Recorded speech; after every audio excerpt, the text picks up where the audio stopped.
En ce temps-là parut Jean-Baptiste prêchant dans le désert de Judée. Il disait: Repentez-vous, car le royaume des cieux est proche. Matthieu chapitre 3 versets 1 et 2. Aucun lieu n'est trop éloigné pour que nous ne puissions y recevoir les visites de la grâce divine.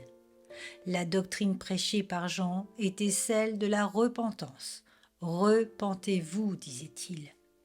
Le terme repentir utilisé ici implique une modification totale de l'esprit, un changement dans le jugement, l'humeur et les affections, une meilleure disposition de l'âme. Considérez vos voies, changez votre mentalité d'esprit. Vous êtes dans la mauvaise direction. Remettez-vous en question et prenez le bon chemin. Le changement de l'esprit produit un changement de parcours. C'est la repentance qui résulte de l'Évangile, qui se produit en regardant à Christ, en ressentant son amour avec l'espérance d'obtenir son pardon. Il y a un grand encouragement à connaître le repentir. Repentez-vous, car vos péchés seront ainsi pardonnés.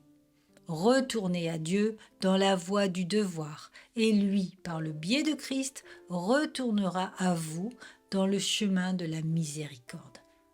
Il est encore essentiel de nous repentir et de nous humilier pour préparer le chemin du Seigneur comme à cette époque.